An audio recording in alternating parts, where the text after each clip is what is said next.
The Kid is a Charlie Chaplin movie from 1921.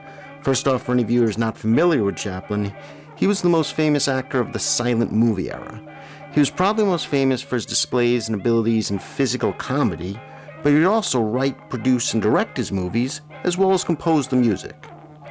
Chaplin made his first movie, Kid Auto Races at Venice, in 1914 and immediately became a huge star.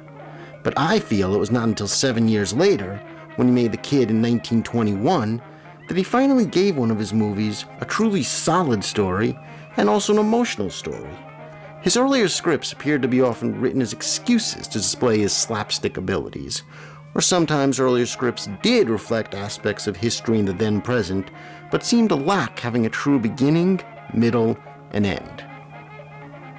Now I'll give some plot description of how the Kid movie starts off, and then I'll just stop somewhere in the middle, because I don't want to spoil the entire movie for people who've never seen it. This film opens with showing a young, out-of-wedlock woman who recently gave birth to a baby. This is something that was considered a huge disgrace during that era. This woman is poor and can't afford to take care of her baby. Instead of surrendering her baby to an orphanage, she leaves him in the back seat of a rich family's car when nobody is looking, along with a note that reads, "Please love and care for this orphan child," and then runs away in tears. But things don't go as planned, as two thieves come by and steal the car, unaware a baby is in the back seat. The thieves drive through a poor neighborhood and suddenly notice the baby's presence when he begins to cry out loud, so they dump the baby on the street and leave entirely. Then, a resident of this poor neighborhood, Charlie Chaplin's character the Tramp, randomly walks by and finds the baby with the note. So Chaplin believes it's his job to raise this baby, despite being a poor single man in a poor neighborhood. And then the movie quickly cuts to 5 years later, showing you the baby a little older. It shows you Chaplin raising this boy in a poor home. Note that in real life, Chaplin grew up in a very poor home himself in London, raised by only his mother. So I believe Chaplin used some of his real-life experiences to portray what it's like to grow up in a poor, single-parent household. These scenes inside the house also give us glimpses at lifestyles of that era, which I personally was unaware of. For example, there's a scene when the kid has to put a quarter in a meter for the apartment to have heating. Maybe I'm just ignorant, but I wasn't familiar with that. Soon there's a terrific sequence showing what the Chaplin character does to make a living. His profession is to fix windows, so for a twist, he has his kid walk down assigned streets throwing rocks to break windows. Then Chaplin walks by a few minutes later, pretending to be randomly passing by and just happening to have the right tools to fix the window at the right time. I feel the actor playing the boy, Jackie Coogan, despite being only 6 or 7 years old when he played this part, manages to be equally as funny as the legendary Chaplin here. Coogan's body languages and facial expressions make you laugh and connect with the character. I'll mention that this actor, Jackie Coogan, would many years later play Uncle Fester in the 1960s TV series The Addams Family, which itself is another series I'd like to someday make a whole video about.